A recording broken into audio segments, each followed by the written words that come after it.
Buenas tardes, gracias por acompañarnos. Es un placer darles la bienvenida a esta videotransmisión. Hoy, dentro del ciclo de conferencias mensuales que es organizada por la Comisión Institucional de Ética y Valores de la UNED, les brindaremos la charla Las relaciones internacionales, intereses geopolíticos, el caso de Ucrania, que será realizada por el politólogo Máster Ronald Ovaldía González.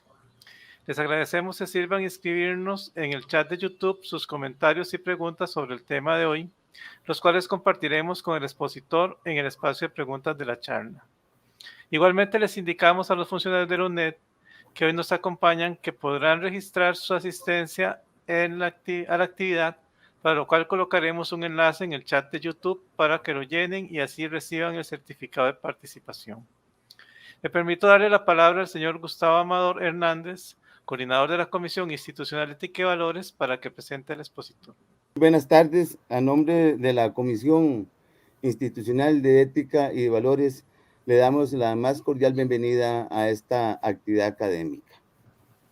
Nos acompaña hoy el politólogo Ronald Ovaldía González para reflexionar sobre un tema que angustia hoy al mundo de manera global: la guerra. Estamos en un contexto de guerra y es muy significativo de que desde la Comisión Institucional de Ética y Valores estemos promoviendo esta actividad. En la guerra no hay ética, en la guerra no hay moral. Es la destrucción, es la muerte, son los antivalores. Y casualmente hoy con el compañero Ovaldía vamos a reflexionar sobre lo que está lo que acontece allá en la Europa Oriental.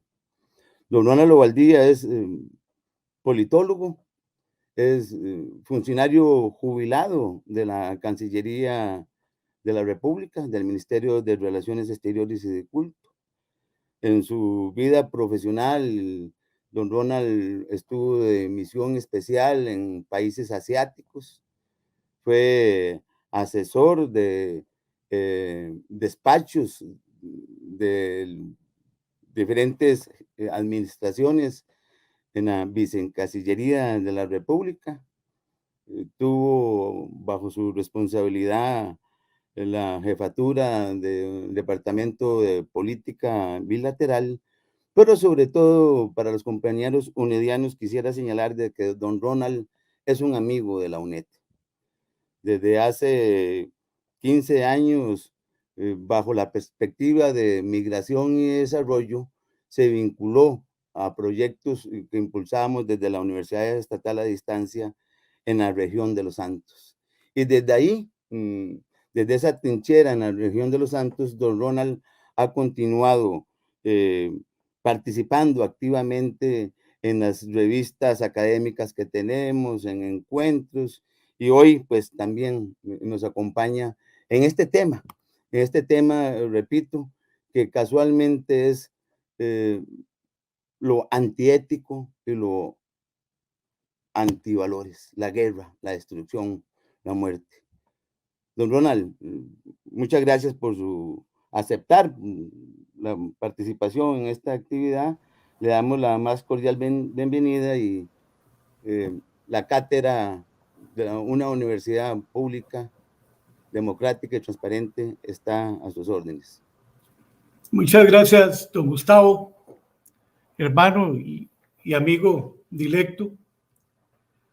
Muchas gracias a la Universidad Estatal a Distancia, que por cierto los felicito, al señor rector, a su equipo técnico de apoyo, al personal docente, administrativo, todos los colaboradores de la UNED por los 45 años de fundación de la universidad, que definitivamente pues, es un bastión de nuestro sistema educativo y nuestro sistema democrático.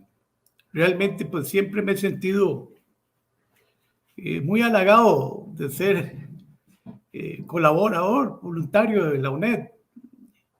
En ninguna institución de mi larga vida laboral he recibido tanto afecto como de la UNED. He encontrado gente increíble. Me permito en esta oportunidad, pues, enviar un saludo a doña Floribet Vargas, directora de la UNED en la región de Los Santos, una mujer tan brillante, emprendedora, a doña Mauren Acuña, que hemos estado, pues, en proyectos conjuntos con indígenas, sobre todo en esta área, a doña Lizeth Brenes, que creo que es vicerrectora de investigación, o no sé si todavía funge en ese cargo. Le envío un gran saludo y le transmito mi afecto.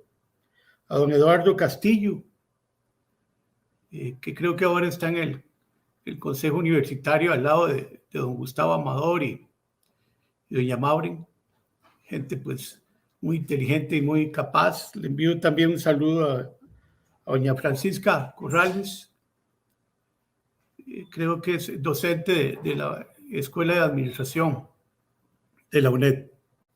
A todos ellos, pues, un afecto. A doña Carla, a don Rubén, a don Alfonso, por invitarme a esta exposición sobre Ucrania. Y, bueno, pues vamos a entrar en materia. Ay, Dios mío, qué tema más complejo este de Ucrania. Realmente es sorprendente los elementos nuevos que cada día aparecen en torno al conflicto.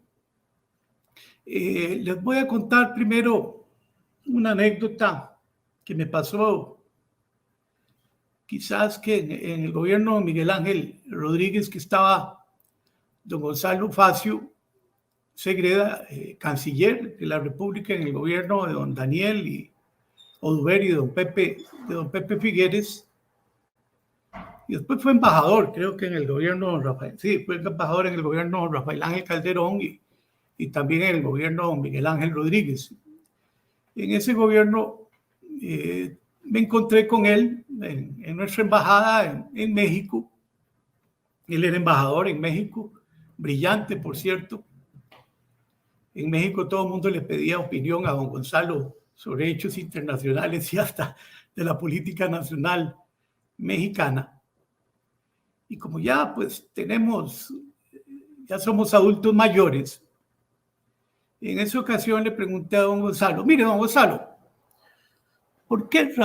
¿cuál fue la razón fundamental de que el gobierno de don Pepe estableciera relaciones diplomáticas con la Unión Soviética, que hoy es heredada por Rusia, y el resto de los países de la cortina de hierro? Conste, yo era un huililla de 13 años, 14 años en aquella época y se armó una discusión terrible aquí en el país, ¿verdad? Que estábamos entronizando el comunismo, incluso al propio don Gonzalo Facio casi lo matan en Guatemala. Estaba el dictador Carlos Arana Osorio en Guatemala y llegó en una misión don Gonzalo y se tuvo que esconder en un hotel y pedir ayuda y salir de inmediato al aeropuerto para venir a Costa Rica, porque Arana, según él, ya don Gonzalo estaba entronizando el comunismo, no solamente en Costa Rica, sino que en Centroamérica.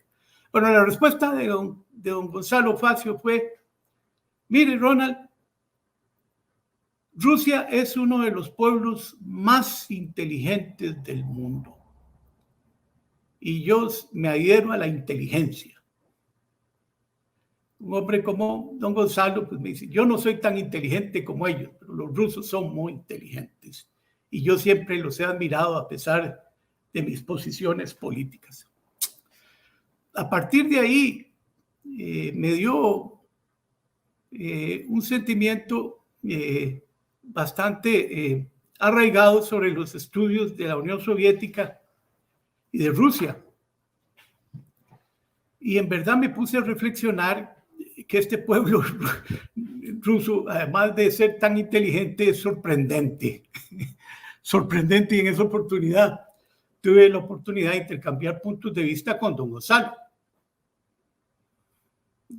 Primero, ahora vamos a ver un poquito el nacimiento de Rusia y Ucrania y la polémica de que si Rusia y Ucrania no nacieron en la misma pila bautismal, como dice ahora el dictador bielorruso Lukashenko, que a mi juicio sí, nacieron en la misma pila bautismal, son uña y carne, con algunas diferencias ahí en cuanto al idioma, que el idioma ucraniano, dicen los rusos, que es un dialecto de los rusos, es un poco displicente, parte de los rusos, pero son eslavos.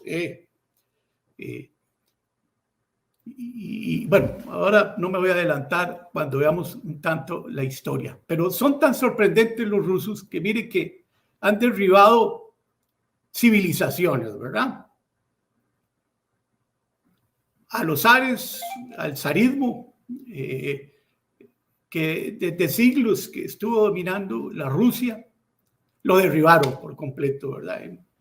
Entre 1917 y 1920, los bolcheviques liderados por Vladimir Ilich Lenin, la revolución bolchevique o la revolución comunista, que fue la primer protagonista del marxismo hegeliano, que nació en Alemania, poco más allá de la mitad del siglo XIX, pues lo pusieron en la praxis los rusos, ¿verdad?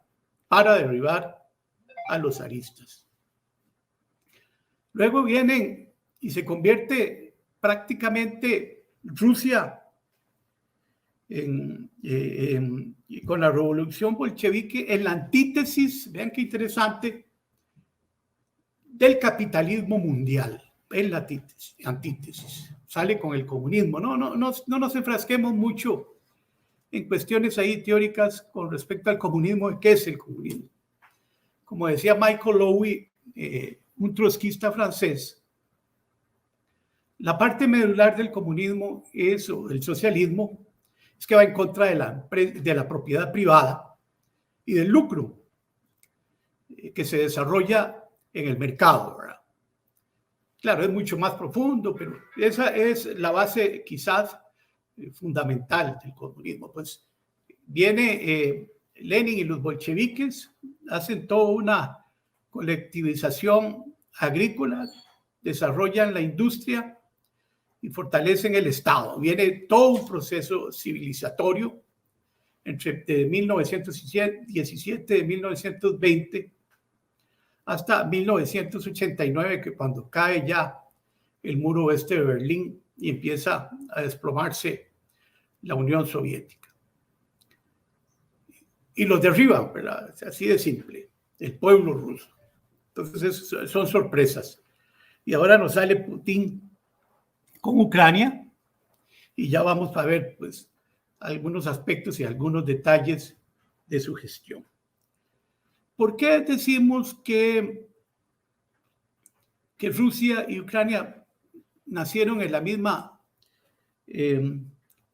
pila bautismal, como dice Lukashenko? Vamos a hacer aquí una unión.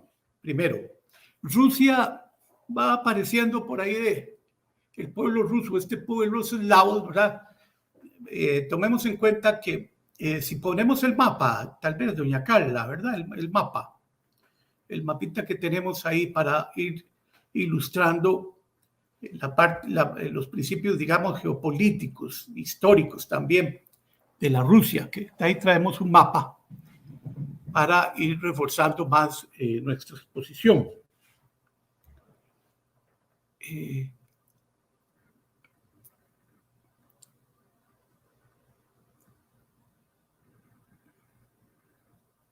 Bueno, esperemos a ver cómo colocamos el mapa. Les voy entonces a contar una segunda anécdota. Bueno, ya tenemos aquí el mapa. Localicemos justamente el foco del conflicto. Bueno, yo creo que no nos apunta aquí. Si ustedes pueden ver la parte a la mano izquierda superior, ahí tenemos localizada Ucrania y alrededor en sus fronteras tenemos varios países eslavos, un numeroso, la mayoría de esos países son eslavos, con excepción de Hungría. Los húngaros son aguiares, es otra cultura, pero ahí están, digamos, Belarus, tenemos a Polonia, tenemos a Rumania, Bulgaria, un poquito más al oeste está Serbia, y tenemos este paisecito que está ahí por Rumania que se llama Moldovia, que actualmente pues, está muy dependiente de Rumanía, y tenemos a la gran madre Rusia, ¿verdad? Vean qué territorio tan inmenso que es Rusia. Viene desde el Océano Pacífico, va hasta el Ártico, hacia el norte, hasta limita con América.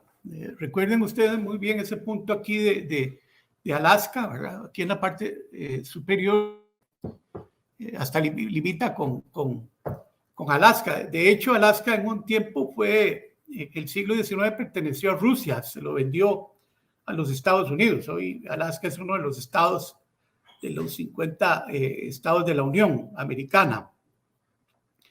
Limítrofe con Europa, por supuesto. En el sur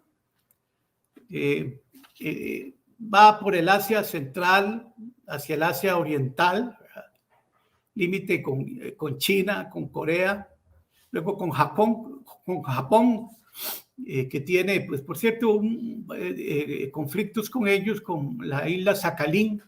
Rusia siempre ha tenido problemas territoriales. Y la base de Rusia, el poder de Rusia, reside justamente en su extensión territorial. Esa es su defensa de Rusia. Si tiene aproximadamente, en la Unión Soviética eran más de 22 millones de kilómetros cuadrados. Al caer la Unión Soviética perdió 2 millones y resto de kilómetros cuadrados. ¿Verdad? Pero siempre el anhelo de los zares fue tener territorio. Y esa herencia también fue de los bolcheviques. Cuando nació Rus fue el primer nombre de Rusia, que lo remontamos en el siglo IX, X al XII, ¿verdad? Que fue naciendo los pueblos. Recuerden que esa época es la edad feudal, ¿verdad? La edad media. La Edad Media se caracterizó justamente por reinos, por territorios. La base de la economía era agrícola. Era una multiplicación de reinos. Y las grandes batallas en la Edad Media de los reinos fue por la conquista de territorios, ¿verdad? Ese fue el punto medular del feudalismo. Que por cierto, que como institución o como entidad ya política, fue con Iván el Terrible aproximadamente en el siglo, Iván el Terrible, 2, 3, más o menos como en el siglo XVI, con Iván el Terrible fue cuando instaló la servidumbre. Recuerdan la gente, los de la gleba, las poblaciones de la gleba y la monarquía, ¿verdad? Y todos aquellos, los sacerdotes, que eran las clases dirigentes, y la gleba, que eran los campesinos, de la cual, pues, sus tierras pertenecían a la misma nobleza. Entonces fue una multiplicación de reinos en Europa. Por supuesto que Rusia no fue la excepción. Y sobre todo, cuando aparece Rus, el precursor de Rusia, hay 3 entidades que sí son las fundadoras de ese imperio Rus, que son justamente Rusia, digamos la líder inicial, Ucrania y Bielorrusia. Vea qué interesante ahí, que todavía eso se sigue reproduciendo ante nuestros días. En un principio, la capital fue Kiev, del imperio Rus. digamos, la capital, la ciudad fundamental del imperio ruso fue Kiev. Y Bielorrusia y Rusia pues giraban alrededor de la capital. Siglos después, pasó como en el siglo XV aproximadamente, la capital de Rusia fue pasando a Moscú, a manos de los rusos. Si vemos el mapa, a Ucrania, además de estar en una posición geográfica muy privilegiada, ¿verdad?, en el Mar Negro, limita con el Mar Negro, véanlo aquí a la mano izquierda del mapa, más o menos en el centro. Ese Mar Negro fue prácticamente un dolor de cabeza para los ucranianos, ¿verdad? Era muy importante en la Edad Media las rutas marítimas comerciales y hasta militares, ¿verdad? Por supuesto que los navíos, la flota naviera, era un instrumento de poder para todos estos reinos. Más abajito tenemos allá a Crimea.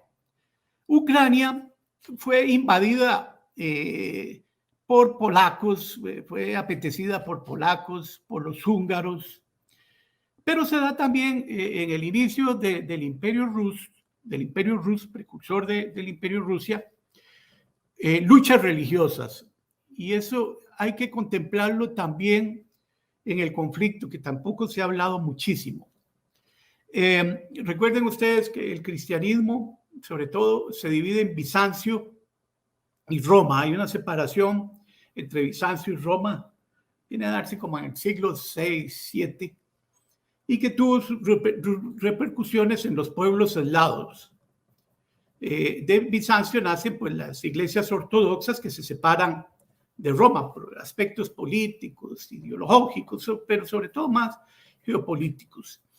Se dan pugnas entre los católicos y los ortodoxos. En los Bálticos, más arriba tenemos los Bálticos que están, está el mar Báltico, donde dice en la parte superior del mapa, abajo de Suiza, donde dice Estocolmo, a la par de Finlandia, todo eso es el mar Báltico. Ahí más abajito están Letonia, Estonia y Lituania, pero sobre todo los lituanos eran muy poderosos dentro de los países bálticos y eran católicos, ¿verdad?, fervientes católicos, y quisieron imponer la religión o el credo católico a los ucranianos y al resto de los eslavos. Entonces Ucrania se vio envuelta en esas disputas también religiosas. De hecho, Rusia no fue en el medioevo un poder en flotas marítimas. Vea que Rusia tiene problemas con los mares en el sur. El único acceso que tiene, digamos, más que todo hacia el suroeste es el Mar Negro. Donde pueden ver Turquía para arribita, ese es el Mar Negro, que el Mar Negro prácticamente es una extensión del mar Mediterráneo, ¿verdad? Hay otro marcito ahí, pero no nos compliquemos en esos detalles geográficos. A mí me encanta mucho la geografía. El Mar Negro tiene conexión con el Mediterráneo y hay dos estrechos ahí, que es el de Dardanelos y el de Bósforo, que separa a Turquía de Europa, por esta región. Se separan, digamos, Europa y el Asia de Turquía, esta parte que le llaman ellos el Asia Central.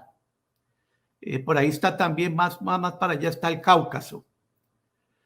Pero con ese mar se tiene vinculación con el Atlántico. Más allá está el Océano Atlántico, que por eso está esa alianza transatlántica. La alianza transatlántica une a Estados Unidos y Canadá con Europa que no fue comunista en su tiempo, ¿verdad? Entonces, para Rusia, como era su única salida hacia el Atlántico, tener control sobre el Mar Negro, tener control sobre Ucrania, tener control sobre Crimea, que es la península que está al puro sur de Ucrania, ya dentro del interior del Mar Negro, era muy estratégico intereses. Era la única forma que tenía de tener una comunicación muy fluida con los mercados mundiales, ¿verdad? ¿Por qué razón? Los otros mares no eran tan importantes, o bueno, vienen siendo importantes para Rusia, pero tenían diferencias climatológicas con respecto al Mar Negro. Porque el Mar Báltico, que es aquí donde tenemos a los países bálticos, y lo mismo que el Mar Pacífico, aquí en la parte nororiental de Rusia, son mares que pasan la mayor parte del año muy congelados, ¿verdad? Y eso definitivamente atenta contra las flotas, la maquinaria y el mantenimiento de las flotas. Mientras que este mar negro, que como dijimos es un hijo del Mediterráneo, es de aguas tropicales, casi tropicales. Tiene un clima muy apto para las flotas. Eso hace que Rusia perdiera poder marítimo en comparación, digamos, con Portugal, como lo que tuvo Portugal, como lo tuvo España, como lo tuvo Inglaterra. Este detalle explica muy bien el por qué Ucrania es tan importante para Rusia. Y por qué razón siempre, digamos, Ucrania ha sido parte de los intereses tanto de los zares, ¿verdad? De los zares como de los bolcheviques.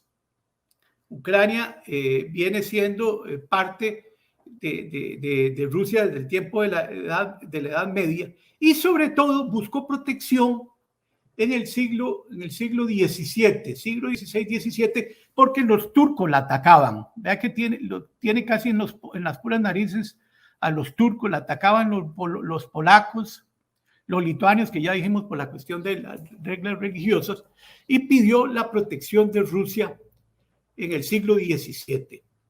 Realmente vean que Ucrania durante todo el medioevo, durante todos estos siglos, fue como un péndulo.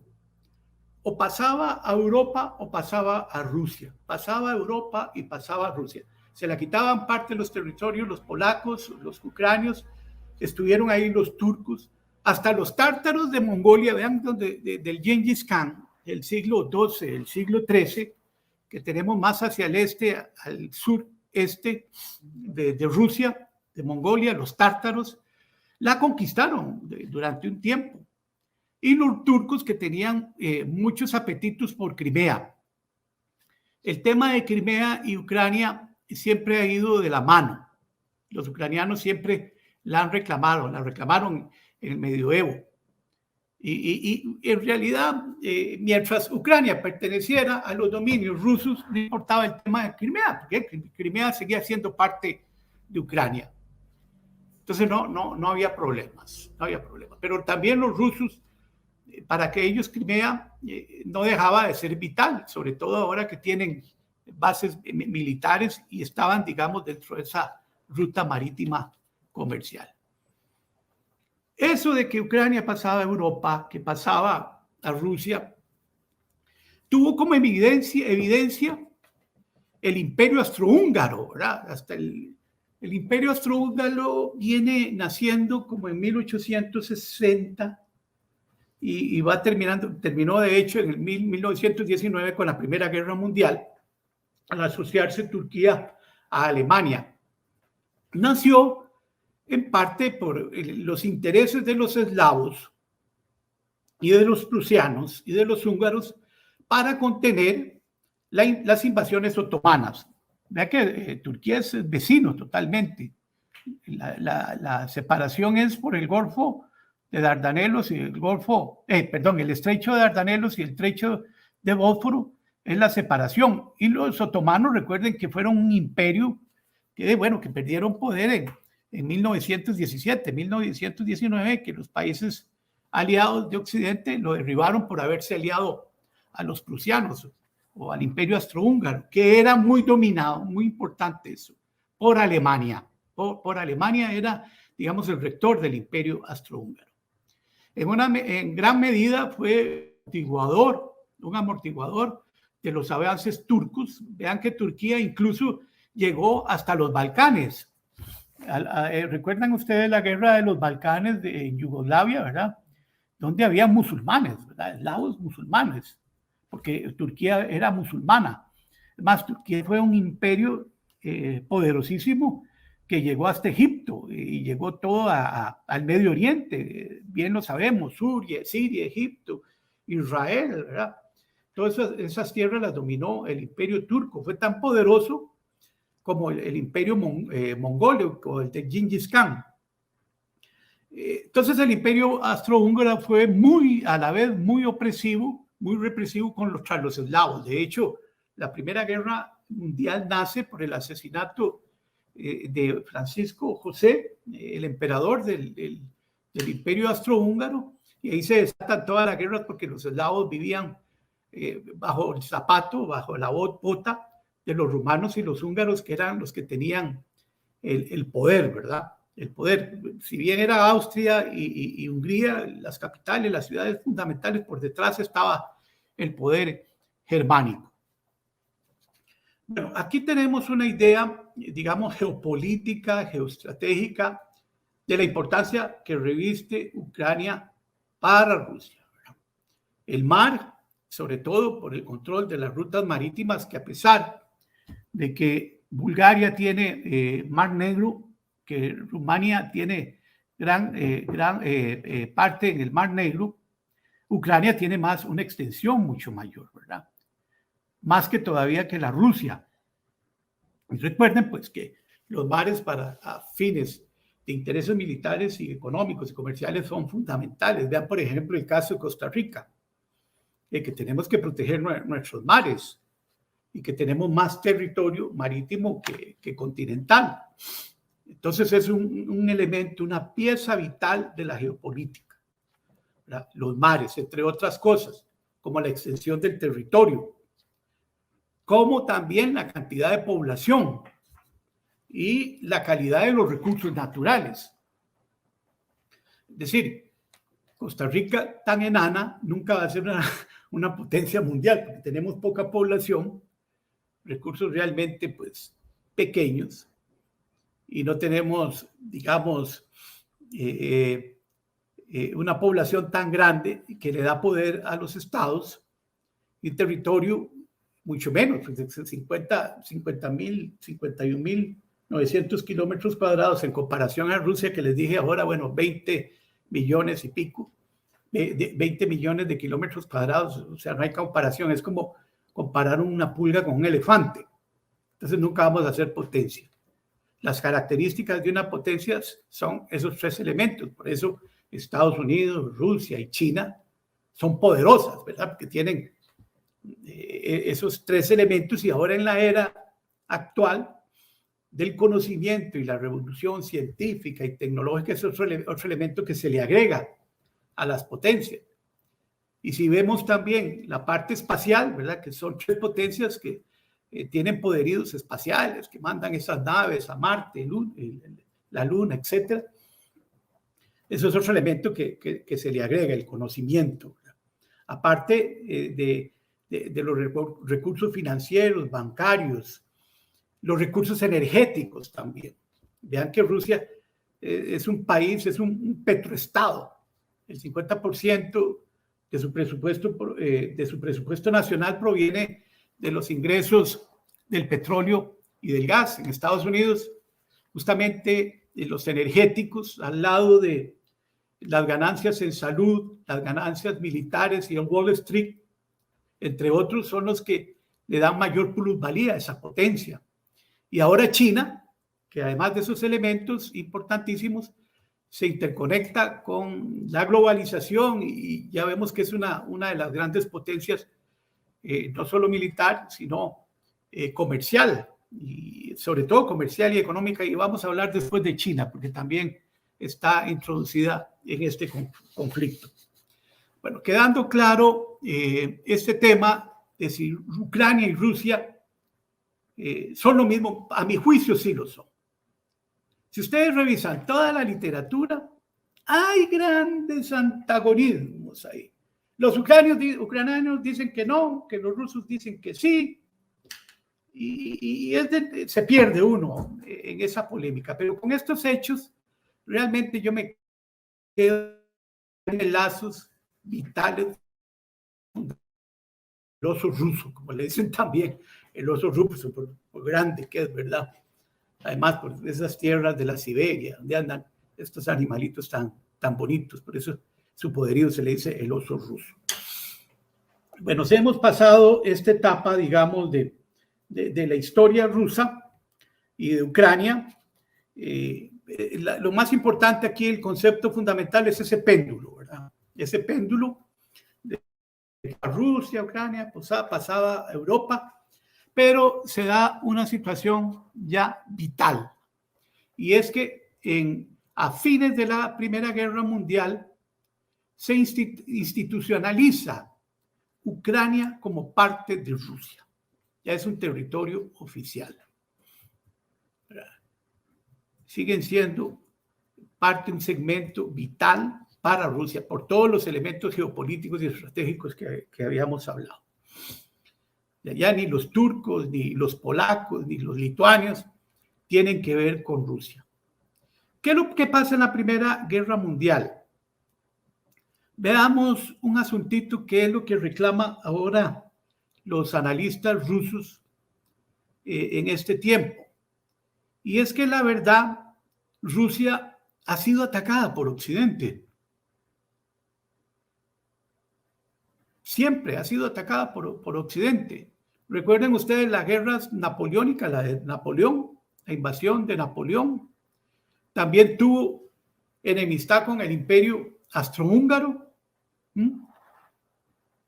Fue también muchas veces con políticas de los ingleses y de los franceses fue restringido su poder, ¿no? En la época del medioevo, donde estaban todos estos reinados, las monarquías. También penetró el cristianismo en Rusia, ¿verdad? Que tiene sobre todo bases occidentales, bueno, que más el Vaticano, la Santa Sede. Y pues al final Rusia optó por la Iglesia Ortodoxa, que no se me olvide, voy a pedir a mi esposa que la tengo a mi lado, el papel de la Iglesia Ortodoxa en este conflicto, que a veces me disperso mucho y se me va la mente y ya a mi edad se me van algunos aspectos que me diga Gloria al final que se me ha perdido el tema de Alexei primero y de la Iglesia Ortodoxa. Bueno, el catolicismo entró los zares fueron católicos. Rusia asumió el catolicismo en el Rus, entre el siglo IX y el siglo X, y lo que tomó la forma de la Iglesia Ortodoxa. Sin embargo, los católicos siguen sobreviviendo en Ucrania y en algunos lados. De hecho, Polonia es muy católica, Alemania es muy católica.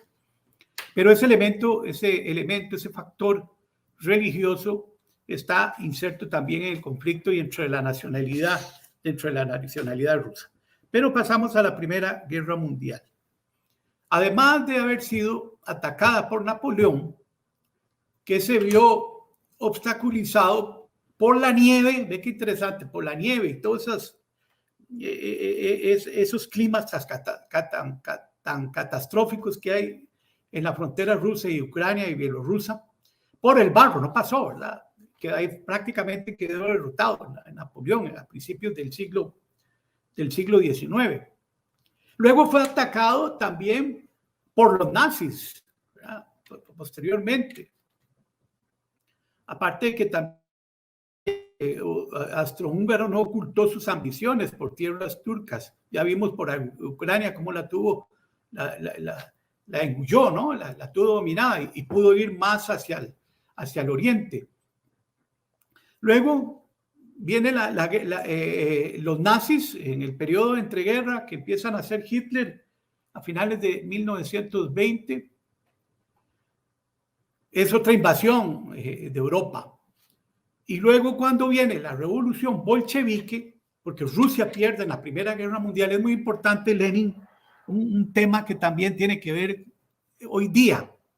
Lenin, cuando estaban los bolcheviques en ese contexto de la Primera Guerra Mundial, le dijo a los camaradas, a los campesinos, a los obreros: no gasten ustedes ni una sola gota de sangre en la Primera Guerra Mundial, porque eso es una guerra de imperios.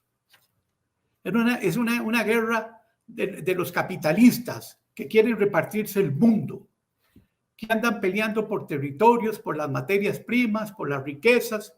Recuerden que estos imperios llegaron hasta el tercer mundo. España, que tuvo América Latina y que hasta estuvo en África; Inglaterra, que tuvo el África, y Francia igual, por la acumulación de materias primas, y de eso se valía toda su plusvalía y toda su riqueza. El feudalismo, digamos, en la baja Edad Media, ya empieza a expandirse. No solamente se expande en Europa, sino que van a territorios de ultramar. Prácticamente llegan a todo el mundo y se lo dividen. Entonces Lenin en ese momento le dice a los miembros del partido bolchevique, a los miembros del partido comunista: esta guerra no es de nosotros, a pesar de que Rusia estaba dentro de las peleas, ¿verdad? Atacando al imperio austrohúngaro, que asfixiaba al resto de los imperios y sobre todo en el reparto de tierras, que era el punto fundamental de las contradicciones. Esta guerra no es nuestra, no nos metamos en eso. Entonces dejó a los zares solos y los derrotaron. Lo aprovechó Lenin para derrotar a los zaristas. Lenin muere en 1920, pero ya el partido bolchevique asume las riendas. Y tras eso viene la contrarrevolución rusa, que es financiada por los ingleses sobre todo, y los mismos estadounidenses y franceses, todo, que fue un derramamiento de sangre que causó pues estragos en la vida, en los habitantes de Rusia. Fue un golpe muy duro para la economía rusa. Vea cómo se ha venido levantando, se han venido levantando los rusos, ¿verdad? Y lograron sobrevivir. Entonces vino la revolución marxista, bolchevique, comunista, que viene a enfrentarse también al capitalismo. Ya los Estados Unidos, a pesar de su aislacionismo, después de la Primera Guerra Mundial, ya empieza a cobrar más poder. Después de la Primera Guerra Mundial ya empiezan a nacer, digamos, los elementos vitales para que Estados Unidos llegue a ser una potencia como lo fue en la Segunda Guerra Mundial, y desplazar a imperios como Inglaterra y Francia, y ni qué decir ya España. Pues ya España quedó, digamos, en un segundo plano. Y participó Estados Unidos en la Primera Guerra y en la contrarrevolución. Fue el Ejército Blanco que enfrentó al Ejército Rojo, que al final el Ejército Rojo fue el que se impuso, y nace ahí la Unión de Repúblicas Socialistas Soviéticas. Hay algo también importantísimo en Lenin y que tiene que ver en nuestros días. La Rusia empieza, sobre todo, a apoderarse. Tal vez si volvamos, Carla, al mapita nuevamente, si podemos pasar al mapa. Acuérdeme, Gloria, también la anécdota de Crane. Si pasamos al mapita. Exacto. Y hay unos países, sobre todo en Asia Central: Kirguistán, Tayikistán, Uzbekistán, Turkmenistán, Azerbaiyán, y también están los de Armenia, que son cristianos. En la parte suroccidental de Rusia, estos territorios siempre estuvieron en los ojos y en la mira de los zares. Se me olvidaba decirles que también giremos la vista hacia la parte noroccidental del mapa. Finlandia, Suecia, Noruega y más abajito está Dinamarca. También los apetitos de los zares y de los rusos estuvieron enclavados en los países nórdicos. De hecho, Finlandia perteneció a Rusia, ¿verdad? Ahora vamos a hablar también del tema de Finlandia. Esta parte del norte occidental y de la parte sur siempre estuvieron en la mira de los rusos, a pesar de que son culturas muy diferentes, muy diferentes. Y también estuvo en los ojos de Lenin, el Uzbekistán, Kirguistán, Tayikistán, Azerbaiyán. Esos países sobre todo son de religiones islámicas, con la diferencia de los islámicos del Medio Oriente. Ahí, por ejemplo, no se ha visto que el Estado Islámico, Al-Qaeda, todos estos grupos terroristas hayan tenido albergue en estas naciones, ¿verdad? Son unos islámicos mucho más moderados, e incluso en este tiempo tienden a occidentalizarse. Pero Rusia los quería, ¿verdad? Ya dijimos que Finlandia y la misma Suecia. Ahora Finlandia y Suecia es un punto importante en este conflicto. Y ya ni decir de Ucrania. Y también los eslavos, ¿verdad? Siempre Rusia, la madre Rusia se ha creído madre de todos estos eslavos, de los polacos, de los bielorrusos y todos estos que hablamos, ¿verdad? Los bielorrusos y los ucranianos fueron los que fundaron Rus y después se llamó Rusia ya después del siglo XVI, siglo XVII. Y la capital va a ser Moscú, en la época feudal. Ahora, con Lenin, siempre Lenin planteó la soberanía en caso de que la Unión de Repúblicas Socialistas Soviéticas se iba a respetar la soberanía de estos países del sur, de los que formaran parte de la URSS. La URSS, dentro de su concepción de mundo, tenía en cuenta tener dominio sobre estos países, incluso sobre los países eslavos de la Europa oriental. De hecho, ya con el avance del comunismo, después de la Segunda Guerra Mundial, es que nace la cortina de hierro, ¿verdad? Ahí donde pertenecen Yugoslavia, Polonia, Rumania, incluso Serbia, después ya Yugoslavia se desmembró por completo, como en 6, 7 repúblicas. Serbia es de los países eslavos que guardan una relación muy íntima con Rusia. Ahora vamos a ver el tema también de Kosovo y las contradicciones que hay en estos conflictos. Permítame tomarme un poquitito de agua.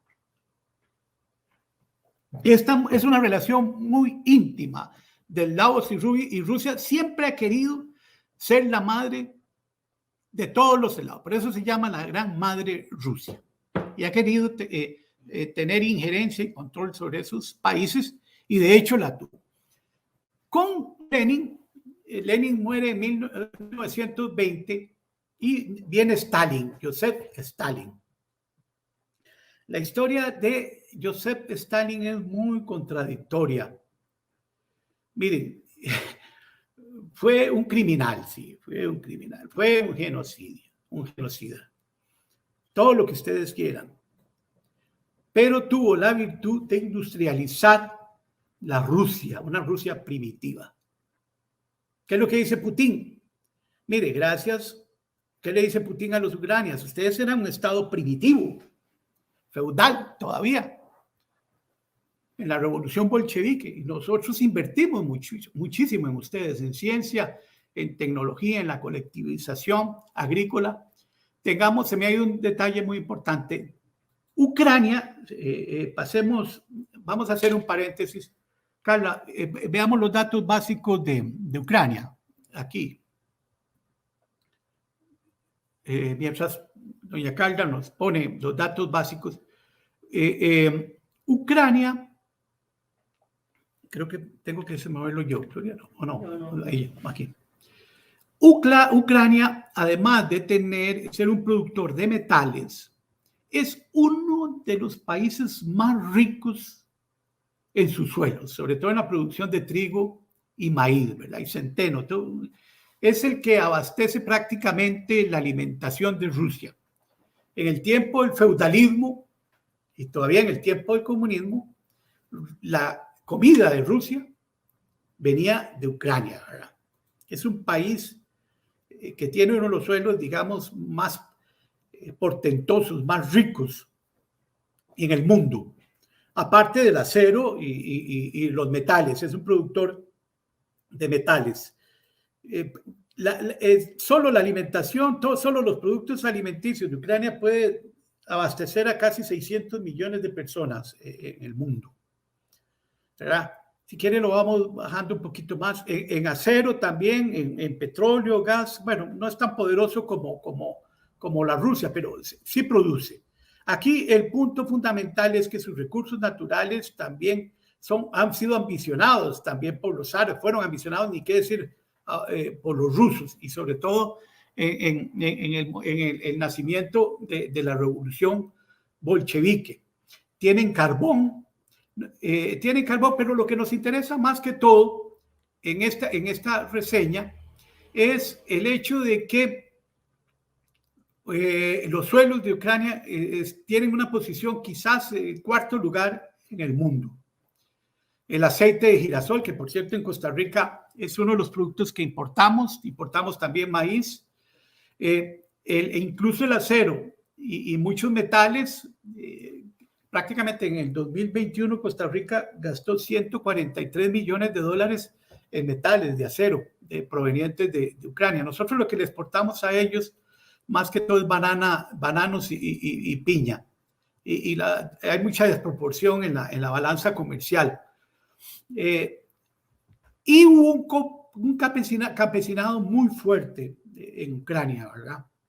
Y eso Stalin siempre lo protegió y abusó. ¿Por qué viene en parte el odio ucraniano hacia los rusos? ¿Qué hizo Stalin? Es un hecho que se conoce como el Holodomor. Holodomor. H-O-L-O-D-O-M-O-R.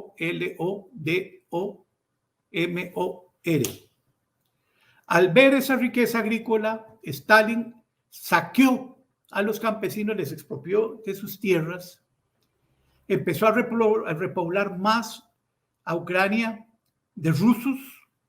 Aproximadamente hay un 50% de los ucranianos que hablan el ruso. Entonces los expropió y vino una hambruna terrible en Ucrania, ¿verdad? Ahí hay dos tesis. Una que dicen los comunistas de Rusia de ese entonces, que es que Ucrania era muy negligente y solo era una economía primitiva que solo sabía producir mal comida.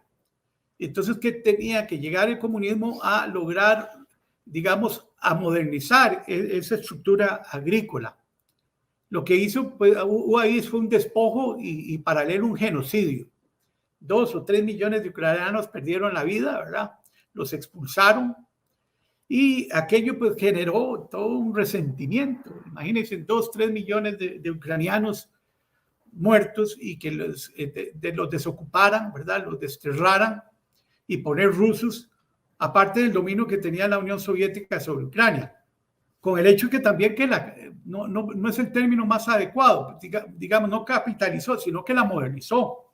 Pero Rusia tuvo su ciencia, aparte de sus recursos, tuvo un Estado que funcionó y que fue una potencia y que fue antagónica a los Estados Unidos y se dio taco a taco con los Estados Unidos.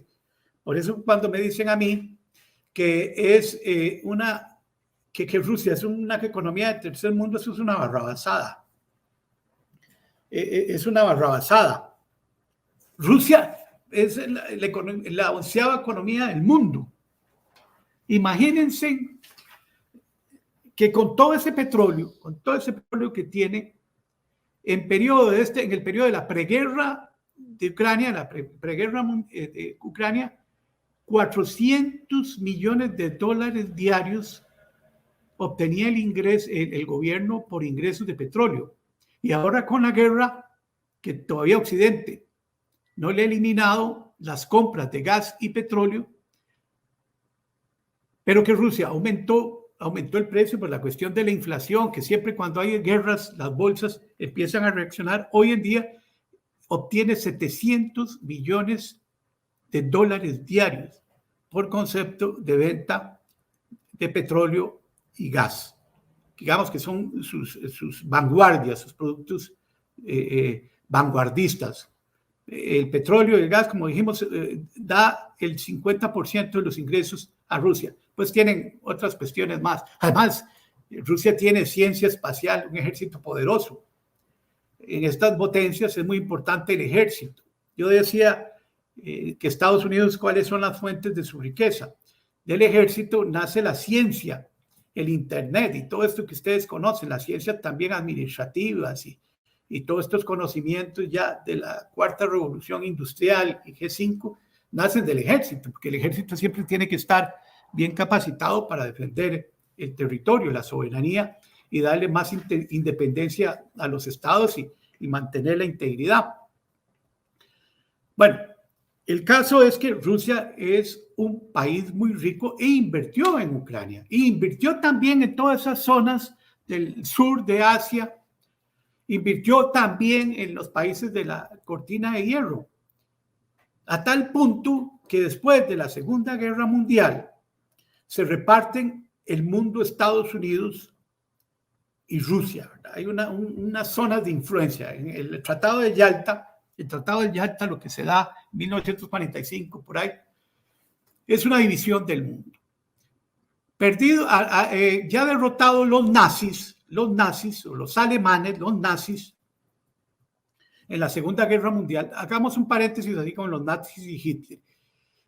Como quedó tan desmembrado el imperio austrohúngaro que dominaba tanto los alemanes, nacieron resentimientos de los alemanes, ¿verdad?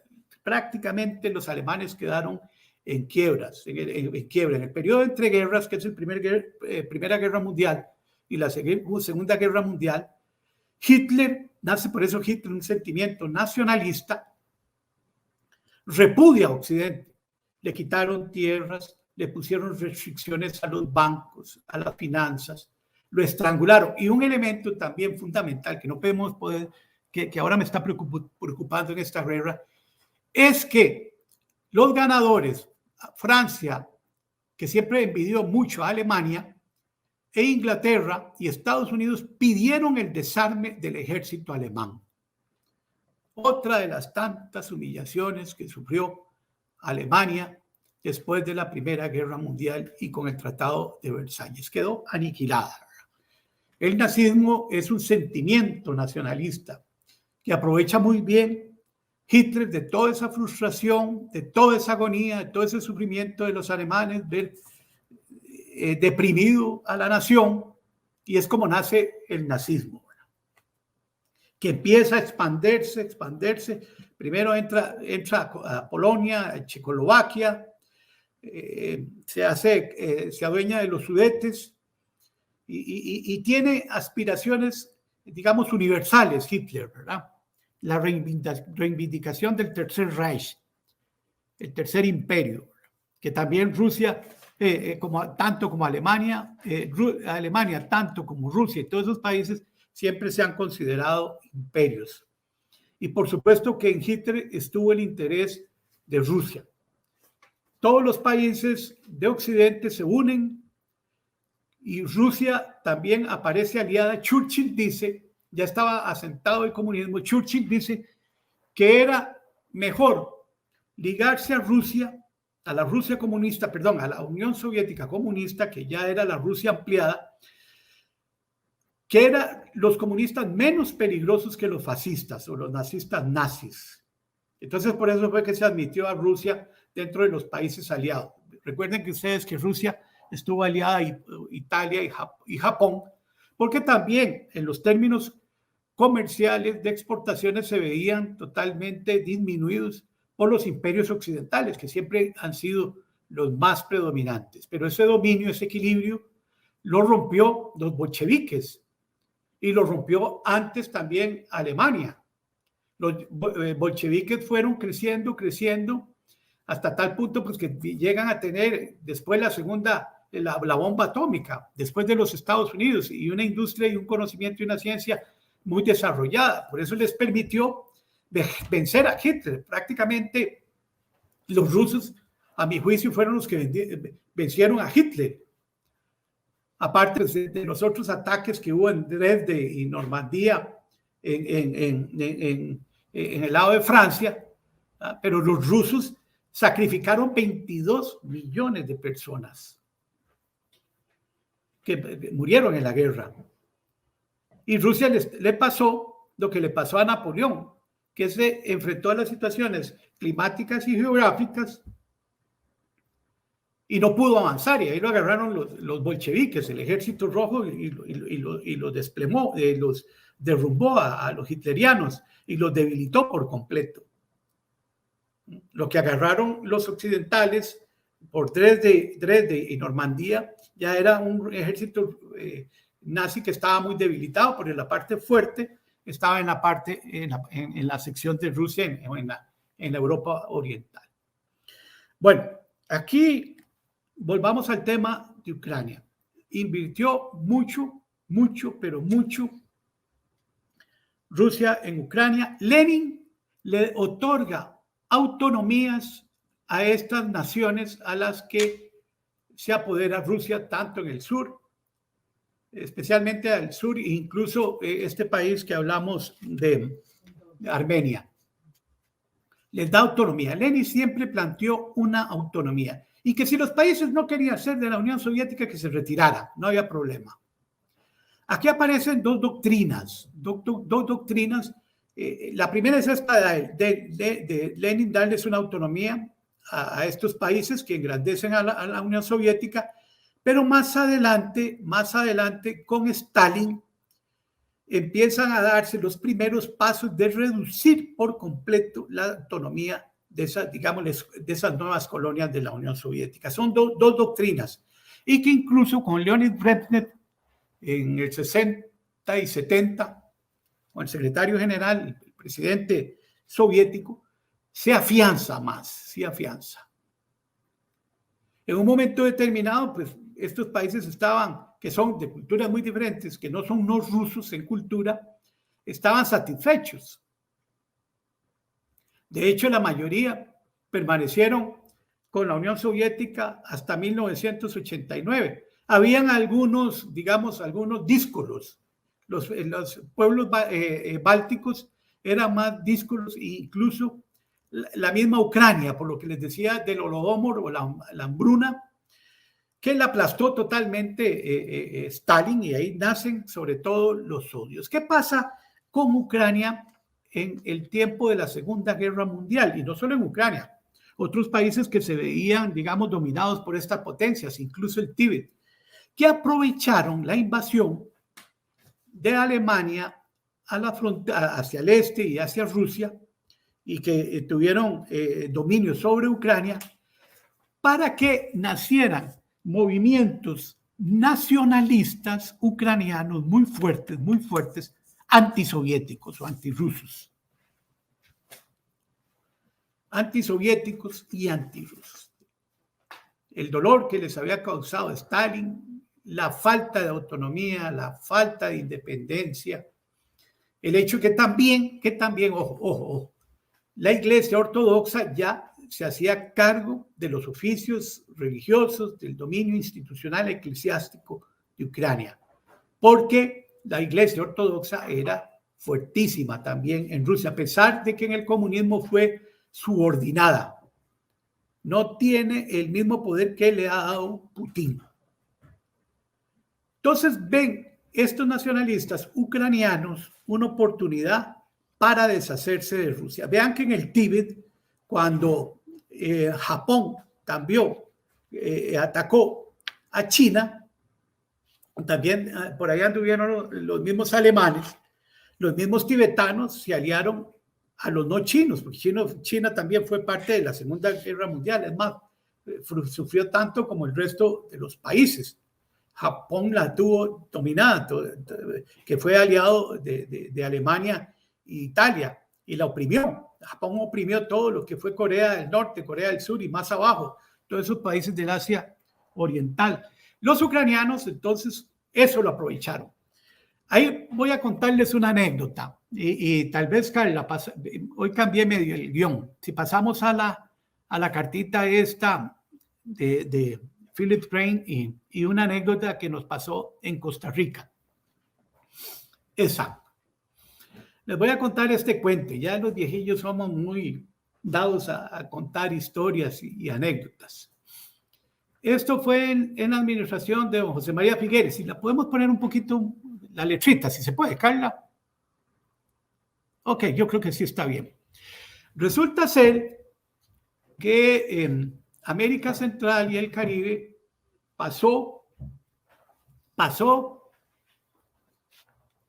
una crisis económica tremenda, ¿verdad? Esto de la década del 80 perdida, la década de 1980 perdida, debido a las guerras de baja intensidad en Centroamérica. Bueno, el Caribe no tanto, bueno, pero estaba ahí, hubo una invasión ahí en Granada, pero no sufrió tanto como América Central y toda América Latina, pero hablemos de América Central. Con el gobierno de Bush y Clinton, se empezó a plantear la iniciativa de la Cuenca del Caribe, la CBA, las siglas en inglés, que le permitía a estos países preferencias arancelarias para el ingreso de sus productos a los Estados Unidos. Prácticamente la CBA fue el precursor del Tratado Libre de Comercio entre Centroamérica y República Dominicana con los Estados Unidos. El tratado prácticamente vino a ser lo mismo que la CBA.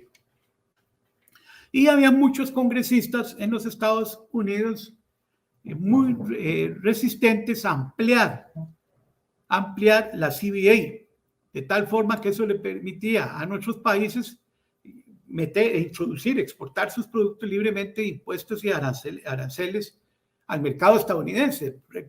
Tengan presente que las exportaciones de Costa Rica, el mayor socio de las exportaciones de Costa Rica son los Estados Unidos, es entre un 40-45%, a veces hasta más. Es el principal mercado de nosotros, y en inversiones y turismo. En fin, es un socio vital, el primer socio crucial, los Estados Unidos para Costa Rica.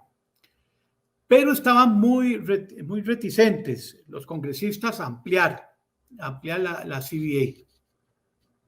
Sobre todo por los sindicatos y todos esos intereses internos en los Estados Unidos, ¿verdad? Los union, que son tan poderosos. En la administración de José María Figueres, se invitó a los congresistas a Costa Rica para sostener un encuentro con los representantes de Centroamérica para discutir los términos de la CBA, para decirles, mire, estas economías después de la guerra civil centroamericana quedaron muy dañadas. De hecho, quedaron muy dañadas la infraestructura, la estructura agrícola, el comercio, en fin, deudas por todo lado. Y necesitamos de la CBA para dar empleo y para mejorar, para el crecimiento económico. Todo esto que ustedes conocen. Yo sé que en la UNED hay economistas y tiene más conocimiento que yo en este aspecto.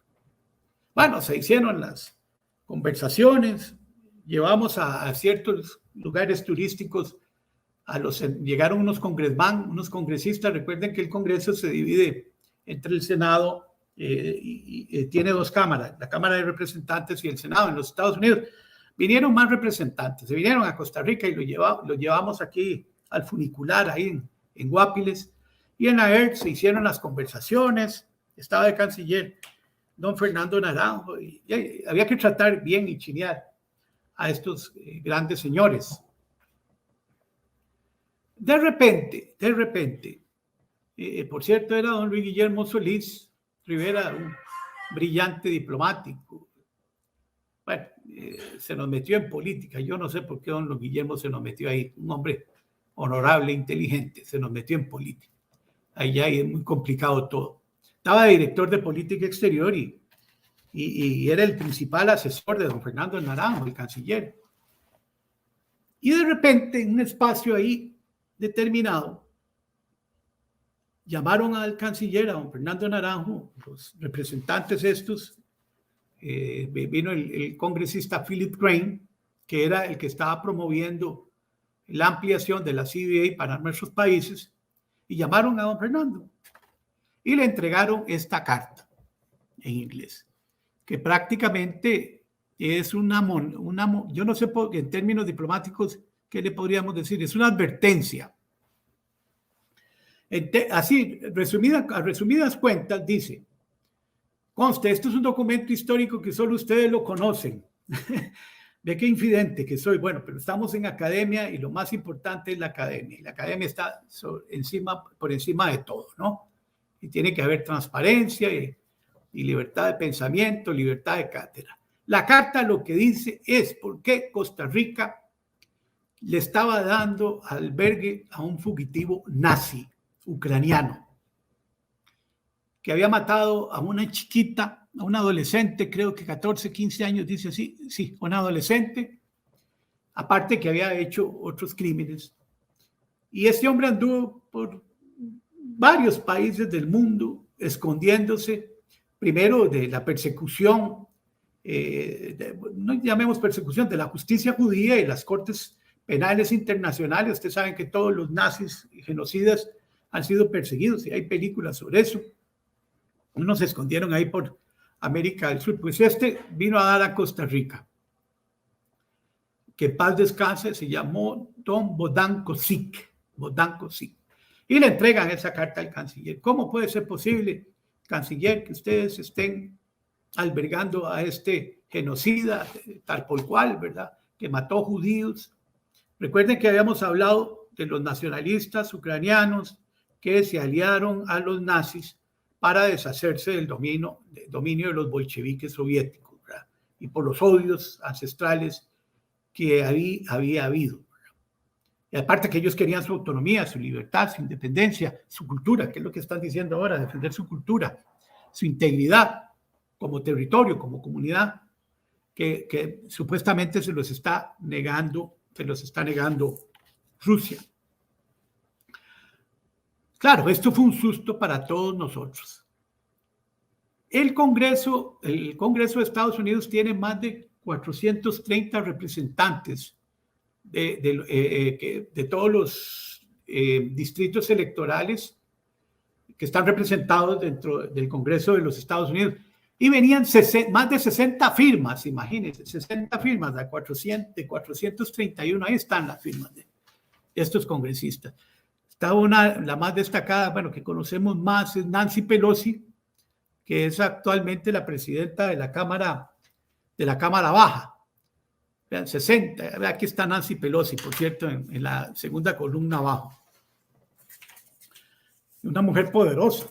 Y nosotros negociando esta cosa, ¿verdad? Guillermo y don Fernando y todos los empresarios con la vista puesta en los intereses de la CBA, dependía mucho el futuro de nuestras economías y nos salen con esto, ¿verdad? A mí se me había encargado la investigación de este tema de Bohdan y recuerdo que, yo no sé si tuve la oportunidad, yo varias veces hablé con el Monseñor Román Arrieta y nos dijo que Bohdan Kozik no era un genocida, que era un católico. Es interesante, era un católico y la Iglesia Católica aquí le estaba dando albergue. Y que él no consideraba que era genocida. Y Rusia e Israel estaban pidiendo la extradición. Entonces aquí sí es un barullo en las Cortes Nacionales, en la Corte Suprema de Justicia, de que si se extraditaba a Bohdan. Pero uno de los principios fundamentales de las extradiciones de Costa Rica es que la persona que se extradite se le asegure la vida. Con esos odios que existen en Rusia contra los nazis, imagínense, les mataron 22 millones, y en el mismo Ucrania, y ni qué decir Israel. Si Costa Rica dejaba ir a Bohdan, podía la policía y las fuerzas públicas, yo no dudo que le dieran protección en el momento en que iba en el avión y llegaba al aeropuerto, pero hay algún envenenado le mandaba su riflazo o algo le pasaba a este señor, ¿verdad? Por el odio. Entonces hubo mucha polémica y muchas apelaciones de los abogados. Finalmente Bohdan murió. Vean ustedes cómo el conflicto ucraniano nos salpicó en Costa Rica con este tema, ¿verdad? El tema de los judíos. Y eso es una anécdota que les cuento. Y tengo aquí la carta, yo creo que soy el único que la tengo, que tengo que darla al Archivo Nacional o a la biblioteca por interés público. Es un documento que vale la pena. Carlos, si quiere pasamos ahora al mapa para ir ya, digamos, ¿cuánto me queda, don Rubén? Don Ronald, sí, bueno, ese es un tema sin duda apasionante. Yo le pediría, porque tengo igual varias consultas de los participantes, si pudiéramos pasar al periodo de consultas, ¿verdad? Y ahí vamos a pasar al mapa. Una conversación. Voy a tratar de... ¿Cuánto llevo hablando? Hora 18. Hora y 18. Bueno, vamos a hacer un resumir, vamos a pasar el mapa. Dije que en la Segunda Guerra Mundial salen gananciosos Estados Unidos y los rusos y los ingleses. Se afianza el derecho internacional, nace las Naciones Unidas, nace el Fondo Monetario Internacional, se da un nuevo orden político internacional, un nuevo orden económico internacional. Pero hay un tema de fondo que es el que tiene actualidad. Recuerden que ya Ucrania era parte de Rusia, ¿verdad? Y se da el tema de fondo que es la seguridad estratégica. Y también que pasa a niveles nucleares. Ya Rusia construye la bomba nuclear, ya la tenía Estados Unidos, y nacen dos organizaciones. Primero la OTAN y luego el Pacto de Varsovia.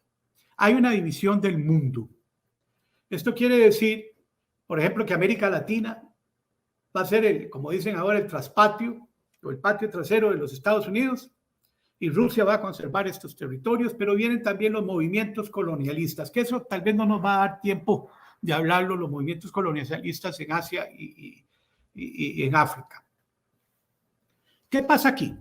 Rusia, además de tener estos países, los partidos comunistas, los soviets de Polonia, Hungría, Bulgaria, Rumanía, forman parte del eje comunista, de la cortina de hierro.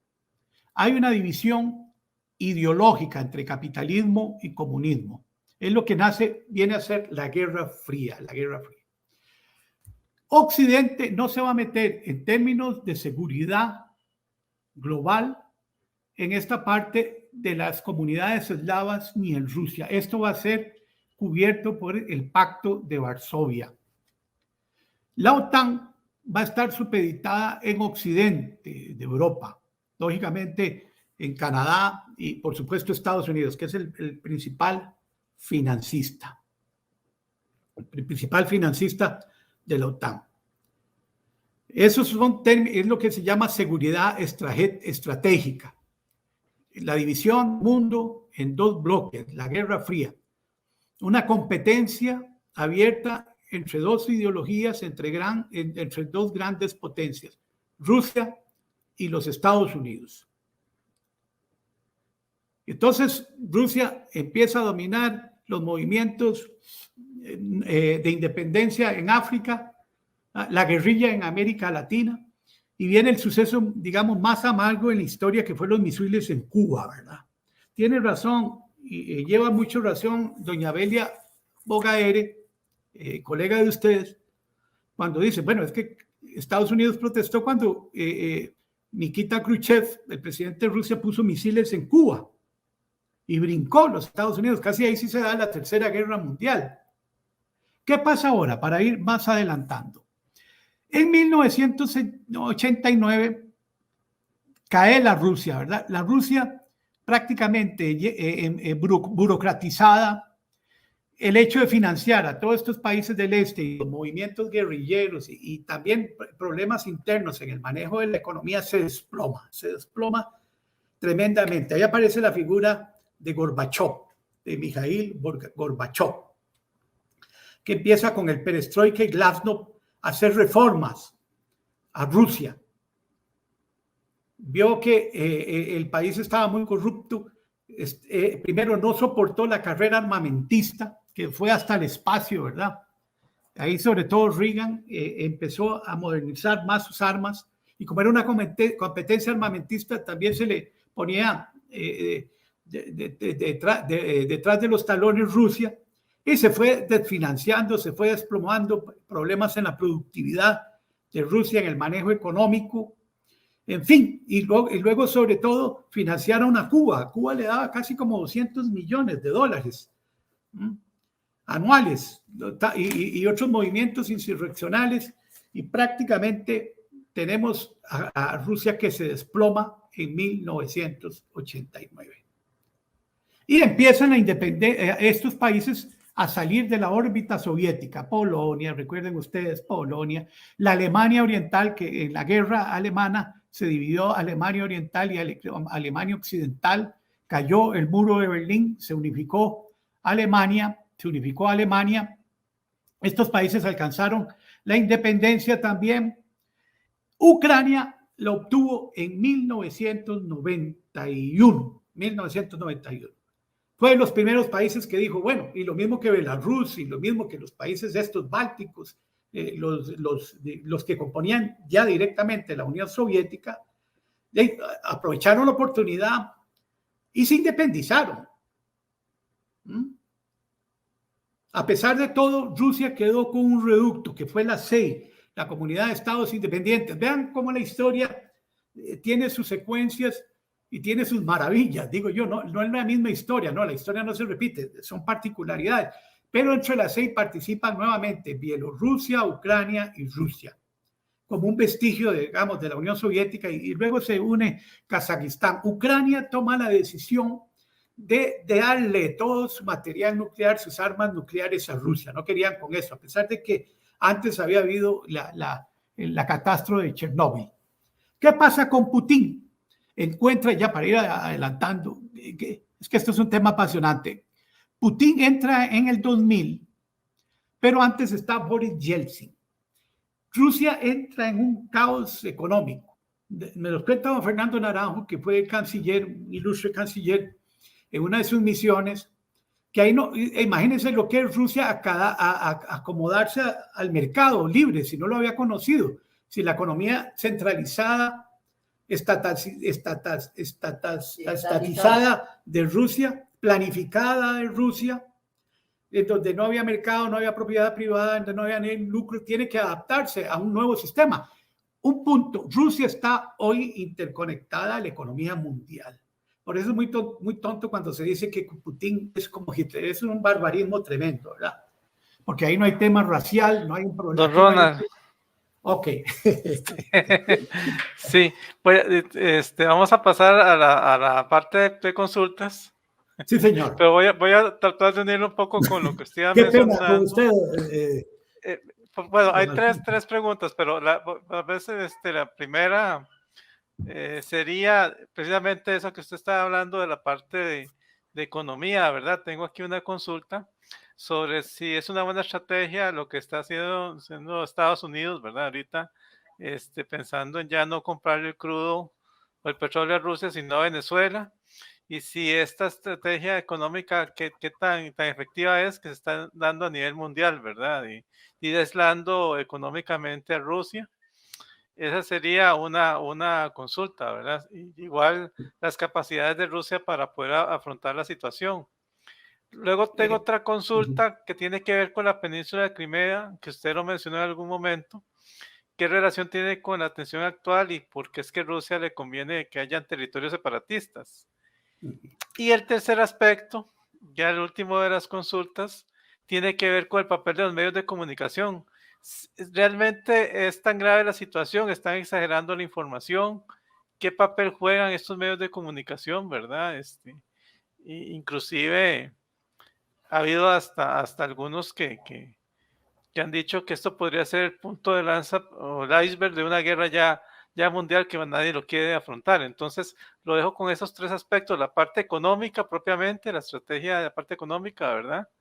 Es la península de Crimea dentro de todo este juego político, y luego el papel que han asumido los medios de comunicación, también haciendo eco de esta situación. Muchas gracias. Bueno, Estados Unidos apenas consume aproximadamente un 3% de los energéticos de Rusia. Europa es sumamente dependiente de los energéticos de Rusia. Por ejemplo, en gas le compra a Rusia casi el 40%, ¿verdad?, de la totalidad que consume el gas. ¿Ve qué cifra más alarmante? Una cifra muy significativa. En el petróleo anda entre un 25 y un 30%. En este momento, hasta hoy, Europa no ha dejado de comprarle los energéticos a Rusia. Por lo que he visto yo en todo, ayer me puse a ver, no hay un bloqueo. Lo que hay es un bloqueo en las finanzas y en el SWIFT. Les decía, en este momento, ve las paradojas, como decía un padre jesuita que ya se me olvida el nombre, el Salvador Iduarte. Son las paradojas. Antes, les dije yo al principio, antes de la preguerra con Ucrania, Rusia obtenía $400 millones diarios por la venta de sus energéticos. Con la guerra, con toda esta cuestión de la inflación, que ahora creo que el barril anda como en $110, no sé qué, ahora Rusia obtiene $700 millones diarios. Entonces Occidente le está financiando la guerra y la invasión a Rusia en Ucrania. Ve qué paradojas y qué cosas más ilógicas. No le puede cerrar los tubos Rusia a Europa porque son mercados muy cooperativos. Muy cooperativos. El principal mercado de Rusia es Europa y uno de los principales mercados energéticos de Europa es Rusia. Si comprara por otro lado, se elevan más los costos, aparte de los problemas de las cadenas de suministro y todas esas cosas que ustedes conocen mejor que yo. Además, hay un problema en Estados Unidos, cuidadito, que tiene una inflación de un 7% en este momento, es la inflación más alta. Si Estados Unidos empieza a comprar petróleo en otras áreas, le va a salir más caro y esa inflación puede subir. Y en este año son las elecciones legislativas en el Congreso. Y los partidos le ponen énfasis vital a las elecciones. Y los demócratas quieren tener un control, tanto en la Cámara como en el Senado. Lo tienen, pero bastante supeditado.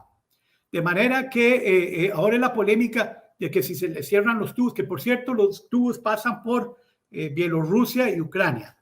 Ahora, yo no sé cómo se lo va a jugar ahora Alemania con el Nord Stream, las corrientes del norte. Es un pacto petrolero que tiene con Alemania y Rusia, que ahora lo dejó de certificar. Ya estaba todo hecho para que por esos tubos Rusia pudiera Alemania pudiera tener el gas ruso. Y ahora pues lo suprimió. Yo no sé qué va a hacer Alemania, de dónde se va a abastecer, cómo se va a abastecer de ese gas. Tendrá que buscar otros mercados, pero siempre el problema, digamos, de estas economías a lo que le temen es la inflación. Es un impuesto contra el pueblo y eso ocasiona siempre malestar político y malestar social. Imagínense que eso es un aumento de precios y que no lo soportan las mismas sociedades. El otro punto me dijo sobre el tema de Crimea. Crimea ruso ya. Es lo que está planteando ahora Putin. Putin, entre los 3 puntos que hay, es que la OTAN, con respecto al mapa que se me olvidó, la OTAN empezó a crear socios en Polonia, Rumania, Bulgaria, y eso ha molestado a Putin, como decía Belia Bogaere, una señora que yo estimo mucho y es muy brillante. Si Estados Unidos le pusieron misiles en Cuba y casi hubo una tercera mundial, ¿qué estaba sintiendo Rusia? Sintiéndose acorralado. Fue una torpeza de Occidente, una majadería de Occidente estar metiendo cada vez más la OTAN y meter a Ucrania también en la OTAN. Bueno, que todavía no está en la OTAN y sobre todo que esos países forman parte de la Unión Europea. Si ni Francia ni Alemania, que son los dos grandes líderes de Europa, inicialmente estaban de acuerdo en que Ucrania no estuviera en la OTAN. Ucrania era sacrificable. Así decían algunos analistas. ¿Qué tiene que ser de Rusia si siempre ha sido de Rusia? ¿Para qué nos vamos a meter en este enredo? Ahora con Crimea, que se apoderó en Rusia en el 2014, ya eso es de Rusia, porque ahí tiene bases militares. En un principio era de Crimea, Lenin y Yeltsin fueron tolerantes con Ucrania para que administrara Crimea.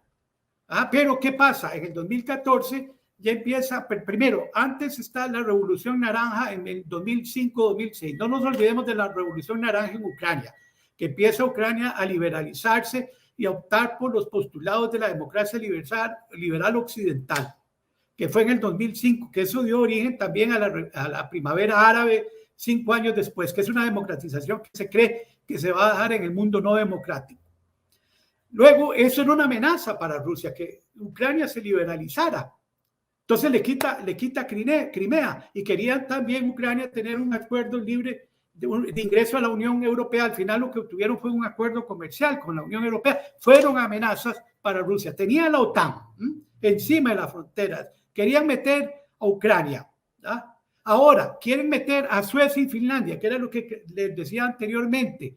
Suecia y Finlandia son una amenaza. Ya se lo dijo Putin. Si ustedes se meten a la OTAN van a tener problemas con nosotros. Entonces lo que hace Putin es arrebatar Crimea, ya eso, olvídese, y quiere que ahora en las negociaciones Putin que se ratifique y legitime la anexión de Crimea a Rusia, aparte de la desmilitarización de Ucrania y la desnazificación. Recuerden que es el este donde está la región de Donbass, que ahí está una mayoría rusa, bueno, de rusófonos. La mayoría ahí es rusófona y es la que protege Rusia. Y es donde dice Putin que ahí hay nazis. Claro, está recordando el tiempo de la Segunda Guerra Mundial y el ejemplo que yo les puse de Bohdan Kusik, que ahora Rusia, parece que a Putin no le interesa ya esa zona. Pero Crimea es muy Rusia. Y ya se hizo un referéndum ahí donde el 90% pidió la anexión de Crimea a Rusia. Prácticamente eso es ya un hecho consumado de Ucrania, o que se olvide de Crimea, ¿verdad? Y Putin tiene sus armas y le tiene miedo a Occidente, ¿verdad? Le tienen miedo, le están teniendo miedo. Y en todo esto que usted nos explica, tal vez para cubrir el último aspecto de las consultas, el papel de los medios de comunicación, ¿cómo lo evalúa usted? En todo este ajedrez que nos describe. Como decía don Pepe, huelga es huelga y guerra es guerra. Ahí se valen todo tipo de maniobras. Ucrania dice que ha matado tantos rusos, los rusos dicen que no, ¿verdad? Claro, hay una emergencia, hay una crisis humanitaria tremenda, ¿verdad? Tremenda. Pero perdón, tiene razón la diplomacia china, tienen razón en este momento. Los chinos están ahora absteniéndose de apoyar a Rusia, o andan con una retórica, un ejercicio retórico diplomático de no asociarse tanto a Rusia en este tema de la guerra, a pesar de que son socios comerciales y han venido teniendo una cooperación muy estrecha. Pero ¿qué es lo que pasa en esta cosa? Que están los medios los medios de comunicación se dividen y toman partido. Occidente le dice a Putin que está loco y que esto, y que es el que quiere la tercera guerra mundial. Que no hablemos de tercera guerra mundial. El peligro es que estamos cogiendo un camino hacia una hacia una guerra, digamos, una guerra más peligrosa que la convencional que es en este momento.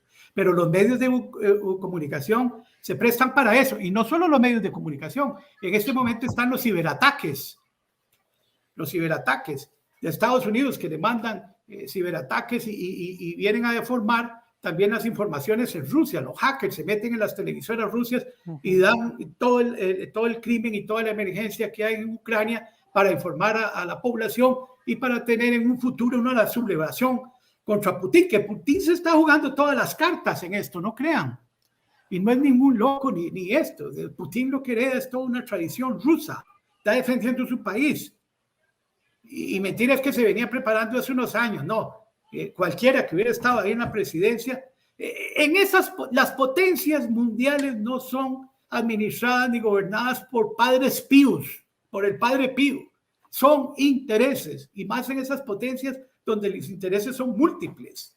Es la política realista. Si ustedes quieren conocer otro tipo de diplomacia y política exterior muy distinta, escuchen la canción Imaginación de John Lennon, ¿verdad? Que es la teoría idealista que nunca va a ser en un país así de tantas intrigas, envidias y codicias. Eso es imposible, ¿verdad? Y donde hay intereses que se tienen que defender los estados. Si, le decía Belia Bogaere, muy bien, muy bien. Si hasta Costa Rica, cuando se le metieron los micas ahí en Isla Portillo, vea cómo nos defendimos. Tuvimos que ir a gastar un montón de plata ahí a la Corte de la Haya. ¿Quién acepta que vengan a denigrar la soberanía y la integridad de los territorios? Fue una torpeza de Occidente meter a la OTAN cerca de las fronteras rusas. Eso fue una estupidez y una barbaridad, ¿verdad? Una barbaridad. Tal vez el mismo Trump tuvo, digamos, más visión en no meterse en esa bronca, ¿verdad?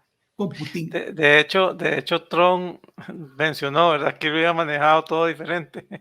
Y bueno, con este pensamiento, ¿verdad?, ya alguien puso por el chat, y yo creo, bueno, aquí lo voy a comprometer, don Ronald, para que en otras actividades que hagamos, invitarlo, porque este es un tema siempre inacabado y siempre surgen cosas nuevas. Entonces, con ese compromiso, ¿verdad?, que yo te tomo potestad de comprometerlo, don Ronald, vamos a darle la palabra a don Gustavo para que cierre esta Si actividad. usted me permite nada más 2 punticos, 30 segundos. Este problema en los energéticos nos exige a todo el mundo de variar el tipo de energía de combustibles fósiles, para que todas las naciones, mediante tecnología verde, tecnologías renovables, energías renovables, sean más independientes y no tengamos que depender de precios y estos disturbios y de estas discordias internacionales que mueven los precios. Otro problema, ya el segundo, es el tema de los refugiados. Esto, si bien es cierto, bueno, esta gente, hay casi 2 millones de ucranianos y toda esta cuestión que los va a recibir Europa. Si bien es cierto, Europa ha tenido problemas con los africanos y todas estas cosas, estas personas que han entrado a Europa, que han alentado también el ultranacionalismo europeo. Eso es muy peligroso. Las Le Pen en Francia, los ultranacionalistas neofascistas en Italia. Ahora imagínense esta gente entran los del Medio Oriente, africanos, más ucranianos. Esto es una bomba de tiempo para Europa, una bomba de tiempo. Y el riesgo también de que Putin sí se cometió una torta muy grande, que Putin ha alentado, como es anti-europeo y anti-estadounidense, ha alentado a Le Pen y ha alentado a las ultraderechas en Alemania, en Italia y Francia. Él es responsable, y ha alentado también a Trump, también, que Trump tiene elementos también racistas entre los Estados Unidos, porque se metió también en las elecciones de los Estados Unidos. También produjo el Brexit en Inglaterra. Hizo que los ingleses se volvieran antieuropeos. En fin. Bueno, ahí usted mencionó una serie como para varias charlas que podemos hablar en algún momento, pero vamos a dar la palabra a don Gustavo, entonces. Muchas gracias. Bien, Gustavo, un abrazo, Gustavo. Adelante. Eso el micrófono.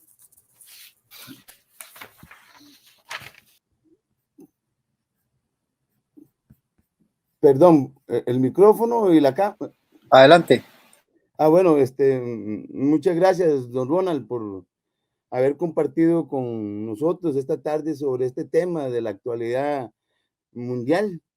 Hoy el mundo está en zozobra y sin lugar a dudas usted ha dado algunas luces, algunas pistas de cómo poder identificar las causas, los orígenes históricos, los orígenes sociales, económicos, religiosos, de acceso a las materias primas, de acceso a rutas comerciales, de rutas estratégicas en la geopolítica mundial. Y la disertación suya sobre esta tarde, pues, sin lugar a duda nos da pistas para formarnos un mejor criterio sobre lo que está pasando en este momento. Para la Comisión Institucional de Ética y Valores, de verdad ha sido todo un reto poner este tema al análisis y a la reflexión de los públicos que nos siguen. Un reto porque casualmente aquí les decía al inicio, estamos con todo aquello, este conflicto, es la guerra, es muerte, es destrucción, es hambre, y eso es casualmente todo lo que tiene la antítesis a lo que son es la ética y lo que son los valores.